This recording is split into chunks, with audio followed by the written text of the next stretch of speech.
जय हिंद everyone, welcome to ground zero defence academy. बच्चों, तो हमारी जो एनडीए सीडीएस 1 2025 के फ्री बैचेस हमने स्टार्ट किए हैं ग्राउंड जीरो की टीम ने। उम्मीद करता हूं कि आपको सभी टीचर्स की जो लेक्चर्स हैं उनके वो आपको पसंद आ रहे होंगे।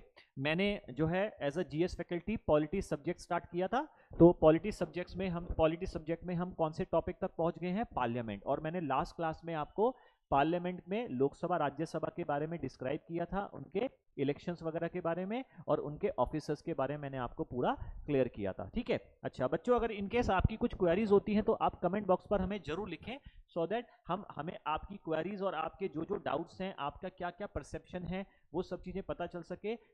हमारी जो टीम है उन पर्टिकुलर जो कमेंट्स हैं उनको रीड करती है। आपके कुछ सजेशंस हैं, आपके कुछ पर्टिकुलर पॉइंट्स हैं जहां आपको लग रहा है कि सर ये चीज़ और हमें बता दीजिए, आप कुछ समझ में नहीं आ रहा है, तो आप कमेंट में जब आप लिखेंगे तो हम उसको रीड करके अगली क्लास में उसको रिप्लाई जरूर करेंगे। ठीक है, तो आपके जो कमेंट्स हैं हमें इंकरेजमेंट देते हैं। हमारे संग ऐसे ही आप हमारा साथ दीजिए और हम भी आपके लिए अच्छे अच्छे और बेहतर लेक्चर्स लेकर आएंगे। चलिए, फिलहाल आज की जो क्लास है अगेन इंडियन पॉलिटी में चैप्टर नंबर 5 है यूनियन। चैप्टर का नाम यूनियन, आर्टिकल सेम। अब आज जो हम पढ़ने वाले हैं पार्लियामेंट में, हम पढ़ेंगे मेंबर ऑफ पार्लियामेंट के डिस्क्वालिफिकेशन को लेकर। ठीक है, तो जब डिस्क्वालिफिकेशन की बात आती है तो मैं यहाँ पे लिख देता हूं डिस्क्वालिफिकेशन। अब डिस्क्वालिफिकेशन कौन? तो जो एमपीज होते हैं बेटा, मेंबर ऑफ पार्लियामेंट, तो member of parliament can be disqualify.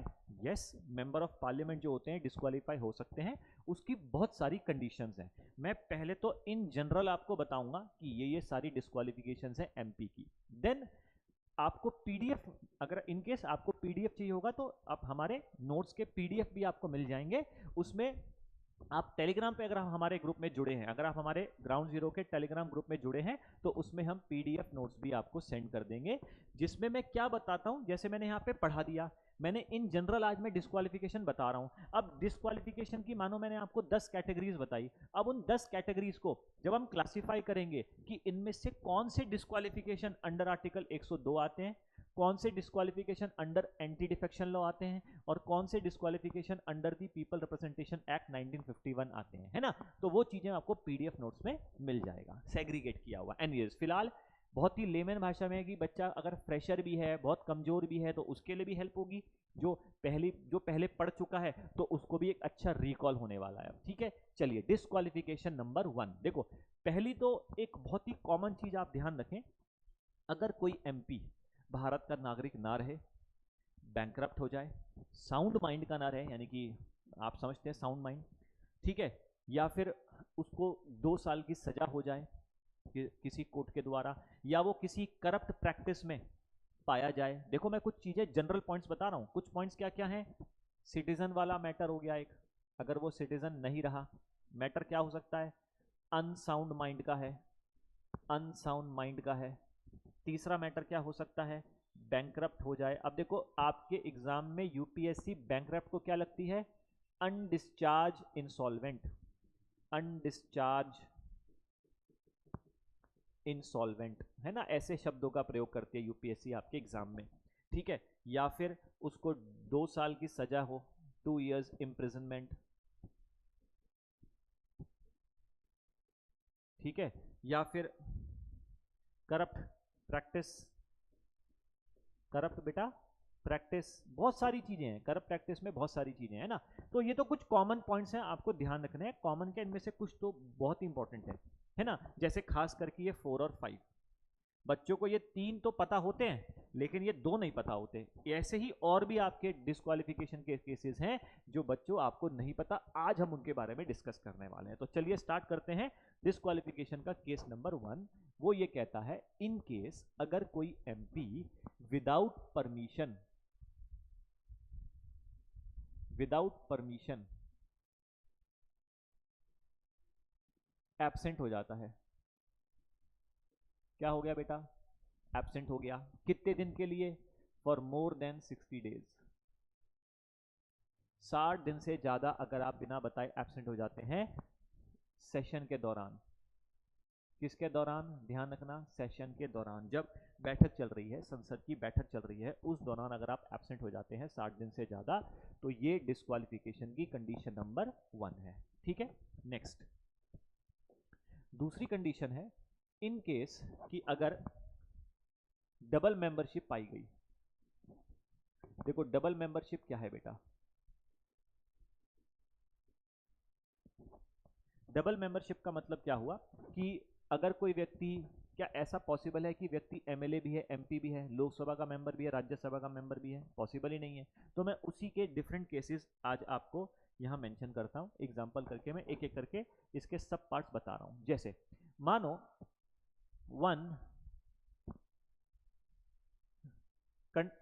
कोई व्यक्ति इलेक्शन लड़ रहा है 2 हाउस के लिए, ठीक है। अ पर्सन, मैं ऐसे मेंशन कर देता हूं, if a person goes for election, किसके लिए? 2 हाउस, 2 हाउस के लिए। वो क्या चाह रहा है? 2 हाउस। अब ध्यान रखना, 2 हाउस का मतलब क्या है? मैंने आपको लेक्चर्स, प्रीवियस लेक्चर में बताया है। हाउस का मतलब क्या होता है? लोकसभा और राज्यसभा। क्या पहली चीज तो क्या पॉसिबल है कि एक व्यक्ति एक समय पे लोकसभा राज्यसभा दोनों के लिए चुनाव लड़ सके? बिल्कुल, कोई व्यक्ति लोकसभा राज्यसभा दोनों के लिए चुनाव लड़ना चाहता है, लड़ सकता है, इट इज डेमोक्रेसी। तो आप दोनों हाउस के लिए चुनाव लड़ रहे हैं, कोई प्रॉब्लम नहीं है। लेकिन अगर आप चुनाव जीत गए तो डबल मेंबरशिप का केस बन जाएगा, आप लोकसभा के मेंबर बन गए, राज्यसभा के भी। तो ऐसे में आपको इलेक्शन कमीशन को बताना पड़ता है कि आप लोकसभा राज्यसभा में से कौन सी सीट अपने पास रखना चाहते हैं। अगर आपने टाइमली इलेक्शन कमीशन को इन्फॉर्म नहीं करा, ठीक है, तो ऐसे में इलेक्शन कमीशन क्या करता है? तो यहां मैं मेंशन करता हूं, इलेक्शन कमीशन आपकी राज्यसभा की सीट को कैंसिल कर देगी, यानी कि डिस्क्वालीफाई कर देगी। पहला पॉइंट समझ में आया मैंने क्या बोला? मैंने कहा कि अगर कोई व्यक्ति इलेक्शन के लिए कोई चुनाव फाइट करता है और वो दोनों हाउस के लिए अपना नामांकन कर देता है, लोकसभा राज्यसभा दोनों का चुनाव लड़ता है और दोनों जीत जाता है, तो ऐसे में डबल मेंबरशिप का केस आ जाता है। और अगर डबल मेंबरशिप के केस में उसने टाइमली, उस व्यक्ति ने जो जीता है लोकसभा राज्यसभा से, उसने अगर टाइमली इलेक्शन कमीशन को इन्फॉर्म नहीं किया कि वो कौन सी सीट अपने पास रखेगा, एक जगह से तो रिजाइन करे। अगर उसने टाइमली रिजाइन नहीं किया, इलेक्शन कमीशन को इन्फॉर्म नहीं किया, तो इलेक्शन कमीशन उसकी राज्यसभा की सीट डिस्क्वालीफाई कर देगी। क्लियर हुआ बेटा? आगे बढ़ते हैं। दूसरी कंडीशन, मान लो if a person goes for election, ठीक है, इस बार 2 सीटों से चुनाव लड़ रहा है बेटा, 2 सीट्स। फर्क होता है हाउस और सीट में, सीट्स का डिफरेंस। एग्जांपल के लिए 2014 में हमारे माननीय प्रधानमंत्री जी ने गांधीनगर से भी नाम मानो पर्चा भरा और बनारस से भी पर्चा भरा। राहुल गांधी जी ने अमेठी से भी पर्चा भरा और वायनाड केरला से भी पर्चा भरा। यानी कि एक व्यक्ति क्या 2 जगह से चुनाव लड़ सकता है, 2 सीटों से, 2 अलग अलग क्षेत्रों से, निर्वाचन क्षेत्र से, कॉन्स्टिट्यूएंसी से? यस, एक व्यक्ति मैक्सिमम 2 कॉन्स्टिट्यूएंसी से चुनाव लड़ सकता है। अगर उसको लगता है कि भाई ये पर्टिकुलर टेरिटरी से शायद मैं हार जाऊं, तो मेरे पास एक बैकअप होना चाहिए, पर ये टेरिटरी तो मैं जीतूंगा, पर मैं इस बार चाहता हूं कि इस कॉन्स्टिट्यूएंसी का रिप्रेजेंटेटिव बनूं, तो वो 2 जगह से चुनाव लड़ सकता है। अब ये जगह मतलब सीट्स है बेटा, कॉन्स्टिट्यूएंसीज हैं। सीट्स माने क्या है, मेंशन कर देता हूं, कॉन्स्टिट्यूएंसी। और कॉन्स्टिट्यूएंसी का मतलब क्या होता है? निर्वाचन क्षेत्र, ठीक है। अब दोनों सीटें आप मानो इत्तेफाक है, या आप कह सकते हैं भाई आपने मेहनत करी है, आप इतने लोकप्रिय हैं, आप दोनों सीट जीत गए। ऐसा होता है, पॉसिबल है बिल्कुल। अगर आप दोनों सीट जीत जाते हैं तो तब भी डबल मेंबरशिप का केस बनता है, और ऐसे में फिर आपको इलेक्शन कमीशन को इन्फॉर्म करना पड़ेगा टाइमली कि आप कौन सी सीट अपने पास रखते हैं, कौन सी सीट अपने पास रखेंगे, कौन सी छोड़ेंगे। ये आपको एक सीट से रिजाइन देना पड़ता है। तो अगर आपने फिर से इलेक्शन कमीशन को टाइमली नहीं बताया कि कौन सी सीट आप अपने पास रखेंगे, तो इन सच केस अगेन आपकी दोनों सीट, इस बार दोनों सीट गई बेटा, आपकी दोनों सीट इलेक्शन कमीशन क्या करेगा? आपको दोनों सीटों से डिस्क्वालीफाई कर देगा। अब बच्चों के मन में आ रहा होगा कि सर एक बात बताओ, पहले वाले केस में भी लोकसभा राज्यसभा 2 के लिए चुनाव लड़ा, एक सीट खाली चली गई। अब एक सीट खाली चली गई तो उसका क्या करें? और यहां पर तो दोनों ही सीट डिस्क्वालीफाई हो रही है, तो इसका क्या करें? तो यहां आपको मैं अलग से एक कंसेप्ट बताता हूं। हाँ, हमने बेसिक क्लास में पढ़ा था बाय इलेक्शन, ध्यान देना, हमने क्या पढ़ा था बेटा? बाय इलेक्शन, इसको हम हिंदी में क्या कहते हैं, उपचुनाव। तो जो उपचुनाव होते हैं, जो बाय इलेक्शन होते हैं, वो किसके लिए होते हैं, एक होता है इलेक्शन, बताया था ना मैंने, एक होता है बाय इलेक्शन, एक होता है चुनाव, एक होता है उपचुनाव। तो दोनों में डिफरेंस मैंने आपको बोला था, क्लास में बताया था, बेसिक क्लास में। ये चुनाव होते हैं टर्म कंप्लीट होने पर, टर्म कंप्लीट होने पर, और ये चुनाव होते हैं वैकेंसी होने पर। कब क्या होने पर, वैकेंसी। तो जब यहां से एक सीट डिस्क्वालीफाई हुई तो वैकेंसी हुई, यहां जब दोनों सीट डिस्क्वालीफाई हुई तो ये वैकेंसी है, ये टर्म पूरा नहीं हुआ है, वैकेंसी। तो जो बीच बीच में 2, 4, 10, 15 सीटें खाली होती रहती हैं किसी हाउस में इक्का दुक्का, तो उनके लिए जो चुनाव आयोग बीच में चुनाव कराता है टर्म होने से पहले, तो उन्हीं को कहा जाता है बाय इलेक्शन। तो वो बाय इलेक्शन हो जाते हैं। तो आप चिंता ना करें कि सर सीट खाली रह गई, ऐसे में क्या होगा, है ना, बच्चों के मन में आता है। तो आई सपोज ये आपको क्लियर हो गया, ठीक है। चलिए रब कर दूं, ये समझ में आ रहा है ना, ठीक है, आगे बढ़ते हैं। आगे देखो बेटा, देखो क्या है कि ये तो दो कंडीशन, तीसरी कंडीशन पे आ जाते हैं। अब देखो इसकी तीसरी कंडीशन क्या कहती है, भाई मानो आप लोकसभा के मेंबर ऑलरेडी हो, लोकसभा के मेंबर ऑलरेडी हो, आप राज्यसभा का चुनाव लड़ते हैं, ठीक है, लोकसभा के मेंबर हो, आप राज्यसभा का चुनाव लड़ते हैं और जीत जाते हैं। क्या ऐसा पॉसिबल है कि आप लोकसभा के मेंबर ऑलरेडी हो और राज्यसभा का चुनाव लड़ना चाह रहे हो, लड़िए, कोई दिक्कत नहीं है।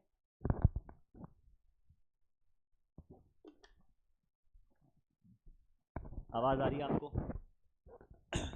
Late me check the sound also, ऐसा ना हो कि क्लास हो रही है और साउंड नहीं आया आपको। चलिए गुड, इट्स ऑल ग्रेट, सब बढ़िया चल रहा है। देखो लोकसभा का चुनाव आप ऑलरेडी मेंबर थे, राज्यसभा का चुनाव लड़े, या वाइस वर्सा ले लो, मानो आप राज्यसभा के मेंबर हो ऑलरेडी, आप लोकसभा का चुनाव लड़ रहे हो, बिल्कुल आप लड़िए। मानो जीत गए तो अब भी डबल मेंबरशिप हुई। ध्यान रखना ए में और सी में डिफरेंस क्या है, यहां आप दोनों के लिए चुनाव लड़े थे, आप मेंबर नहीं थे किसी के भी, यहां आप ऑलरेडी एक हाउस के मेंबर हो, सेकंड हाउस के लिए चुनाव लड़ रहे हो, ठीक है। ध्यान देना यहां पर आप सेकंड हाउस के लिए चुनाव लड़ रहे हो, के लिए चुनाव लड़ रहे हो, ठीक है, ओके। जबकि यहां दोनों हाउस के लिए चुनाव लड़ा था आपने।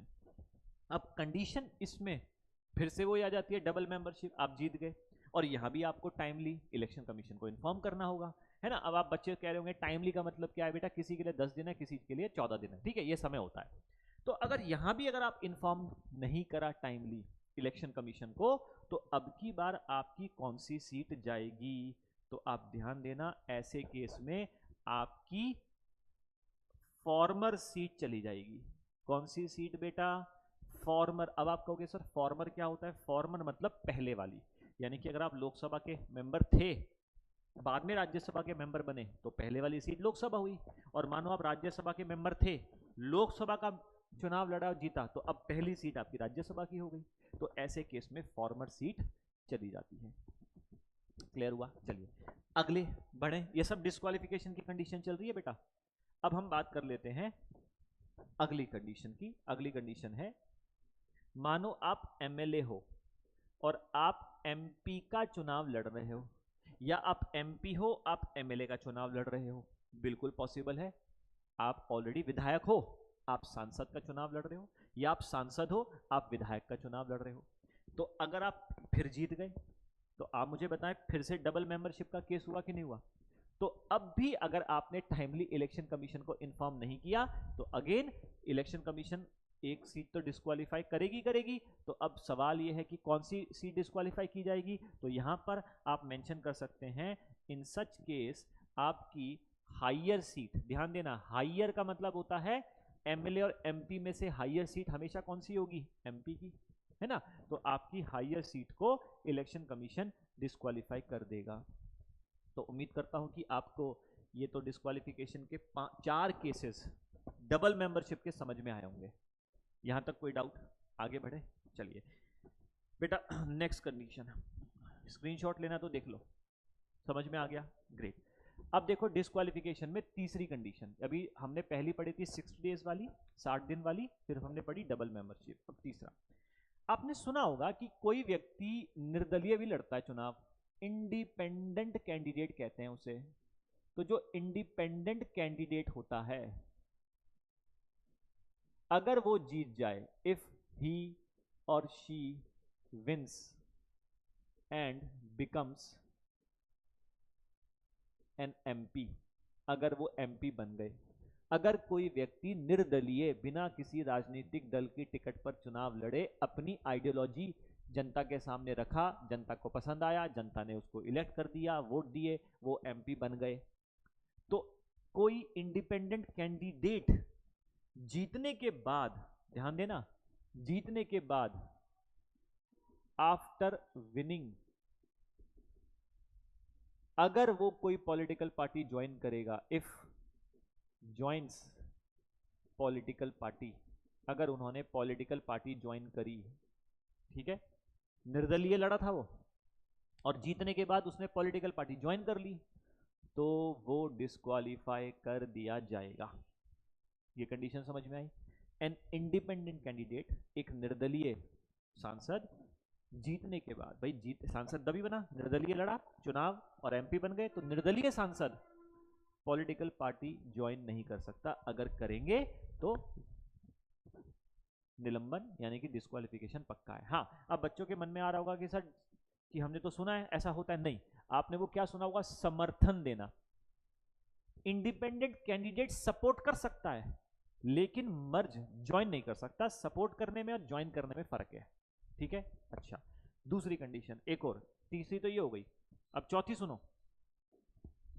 चौथी में क्या है, मानो नॉमिनेटेड एमपी है, आपने सुना होगा कि जो लोकसभा और राज्यसभा होती है, तो राज्यसभा में 12 लोगों को राष्ट्रपति नॉमिनेट करते हैं जो science, literature, art, social service में से किसी एक फील्ड से संबंधित होते हैं। तो जो नॉमिनेटेड एमपी हैं, क्या ये ज्वाइन कर सकते हैं पॉलिटिकल पार्टी? कोई आपसे पूछे तो यस, ये पॉलिटिकल पार्टी ज्वाइन कर सकते हैं, can join political party but within 6 months, within 6 months.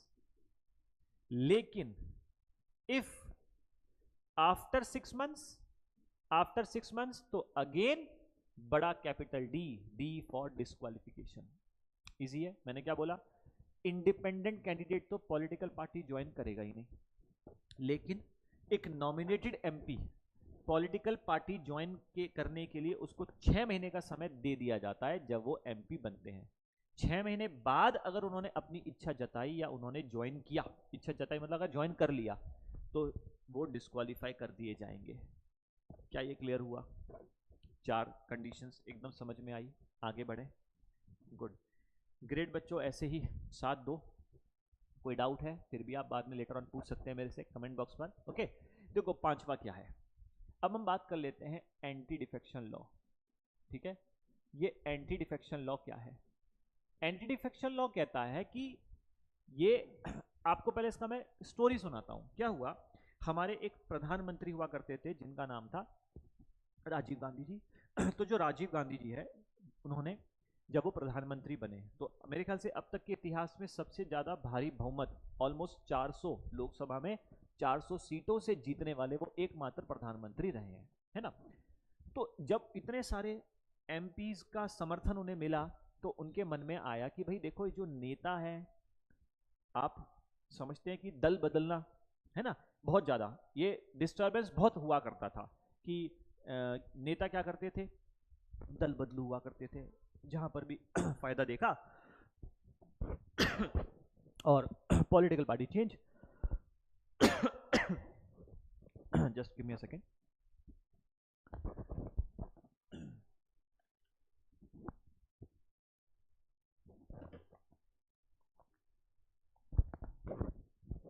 तो ऐसी छवि बन गई थी।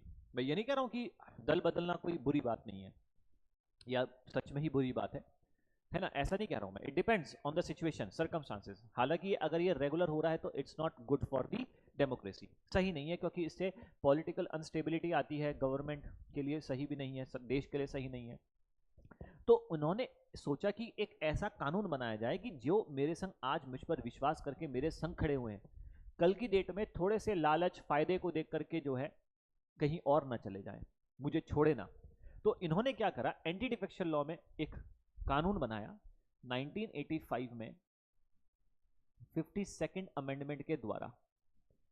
अमेंडमेंट जानते ही आप क्या होता है, अमेंडमेंट माने करेक्शन इन द कॉन्स्टिट्यूशन। और इन्होंने ऐड किया शेड्यूल 10, हमारे भारत के संविधान में एक शेड्यूल जोड़ा, शेड्यूल 10, जो क्या कहता है, अगर कोई व्यक्ति अपनी मर्जी से पॉलिटिकल पार्टी छोड़ेगा, समझ रहे हैं, इन केस आप एमपी हैं और आप जिस पॉलिटिकल पार्टी के संग जुड़े हैं, आपने वो अगर पॉलिटिकल पार्टी छोड़ी तो आपकी मेंबरशिप गई। यानी कि if one leaves it's political party, ठीक है, तो वो डिस्क्वालीफाई कर दिया जाएगा। क्या ये बात समझ में आई? आप डिस्क्वालीफाई। अच्छा, अब यहां पर 2 केस है, वो केस सुनना। इन ऐसी कोई सरकमस्टांसेस आ जाए कि कोई पॉलिटिकल पार्टी के 1/3 मेंबर अलग हो रहे हैं, यानी कि स्प्लिट हो गए। ध्यान देना, अगर 1/3 मेंबर स्प्लिट हो रहे हैं तो उस समय एंटी डिफेक्शन लॉ काम नहीं करेगा, ठीक है। अगर पॉलिटिकल पार्टी को छोड़ करके 1-2 लोग जा रहे हैं तो डिस्क्वालीफाई होंगे, लेकिन अगर 1/3 मेंबर जा रहे हैं तो डिस्क्वालिफिकेशन नहीं होगा। ऐसे ही अगर इसके 2/3 मेंबर अलग होकर के किसी और पॉलिटिकल पार्टी में मर्ज हो रहे हैं, क्या हो रहे हैं बेटा, मर्ज हो रहे हैं, तो भी एंटी डिफेक्शन लॉ काम नहीं करेगा। ये बहुत ही इंपॉर्टेंट कंसेप्ट है। आई थिंक सो, मैं मान के चलता हूं कि शायद बहुत ही रेयर होगा कि आपको किसी ऑनलाइन वीडियो में ये चीज आपको मिले, ठीक है।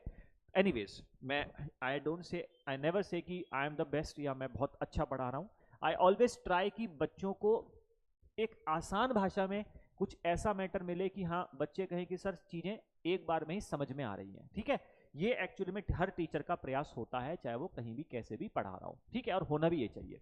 एनीवेज, फिलहाल आपको एंटी डिफेक्शन लॉ समझ में आया कि एंटी डिफेक्शन लॉ में अगर कोई व्यक्ति, अगर कोई एमपी अपनी पॉलिटिकल पार्टी छोड़ेगा अपनी मर्जी से तो डिस्क्वालीफाई कर दिया जाएगा। अब देखो, डिस्क्वालीफाई हो गया, उसके बाद फिर वो चुनाव जब 5 साल 6 साल बाद जब भी हो तो लेट्स सी, फिलहाल तो उसको जो है डीबार्ड कर दिया जाएगा, वो चुनाव नहीं लड़ सकता। ध्यान रखना, चुनाव नहीं लड़ पाएंगे, ठीक है। अच्छा, अब हम बात करते हैं आगे। इसके बाद की कंडीशन है, 6th कंडीशन पे आ जाते हैं, 6ठी कंडीशन। अब मैं यहां लिखता हूं विप। क्या लिख रहा हूं बेटा, विप। अब ये विप क्या है? विप को हम कहते हैं सचेतक, हिंदी में कहते हैं सचेतक।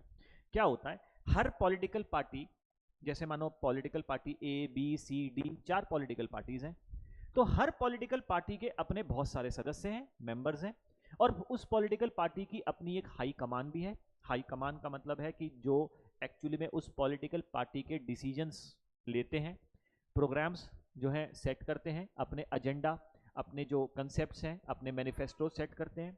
तो हर पॉलिटिकल पार्टी अपने मेंबर्स को जब इन्फॉर्म करती है कि भाई देखो, हमारे तरफ से आप ध्यान रखें कि ये प्रेसिडेंट के इलेक्शन के लिए हमारे जो है ये व्यक्ति को हमने नॉमिनेट किया है, इनको आपको समर्थन करना है, इस बिल के समर्थन में आपको यहां आना है, यहां आपको आंदोलन करना है, यहां पर आपको अगेंस्ट में रहना है। तो हर पॉलिटिकल पार्टी अपने सदस्यों को इन्फॉर्म करने के लिए एक नोटिस इशू करती है। क्या इशू करती है बेटा? नोटिस,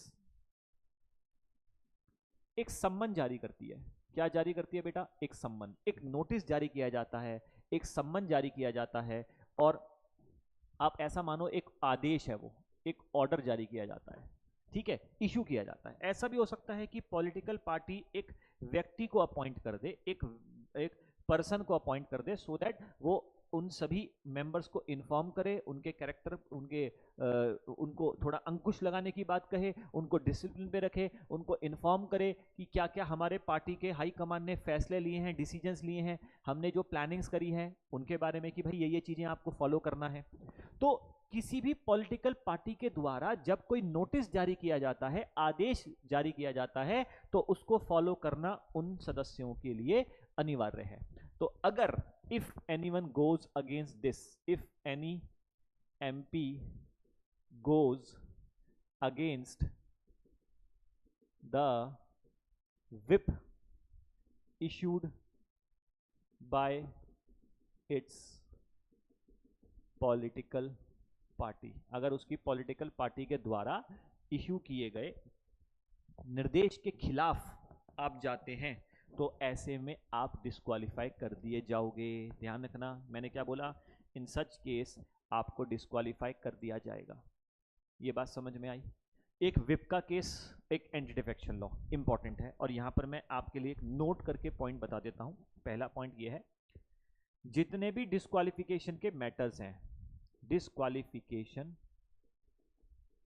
के मैटर्स जो होते हैं वो प्रेसिडेंट डिसाइड करते हैं after consulting election commission. But the case of anti defection law plus whip, ये दो केस ऐसे हैं जो डिसाइड किए जाएंगे पहले स्पीकर के द्वारा या चेयरमैन के द्वारा। ठीक है, ये थोड़ा सा आपको ध्यान रखना है। जो विप का केस है या एंटी डिफेक्शन लॉ के मामले हैं, बहुत सारे एंटी डिफेक्शन लॉ में और भी मामले आते हैं, ये केस डिफाइन पहले कौन करेगा, स्पीकर और चेयरमैन। उसके बाद फिर फाइनल ऑर्डर राष्ट्रपति जी जारी करते हैं। अच्छा, क्या इसके अलावा भी कोई डिस्क्वालिफिकेशन हो सकती है? तो ध्यान रखना, डिस्क्वालिफिकेशन मैंने आपको बताया, इसके अलावा भी कुछ ऐसे कारण हैं जिस पर एमपी को डिस्क्वालीफाई किया जा सकता है। एग्जाम्पल, जब कोई व्यक्ति नॉमिनेशन के लिए जाता है, इलेक्शन के लिए नॉमिनेशन करना पड़ता है, तो जब आप नॉमिनेशन के लिए जाते हैं तो उस वक्त आपको अपने संपत्ति का, प्रॉपर्टी का डिटेल देना पड़ता है, अपने स्पाउस, अपनी पत्नी का, अपने बच्चों की संपत्ति का ब्यौरा देना पड़ता है।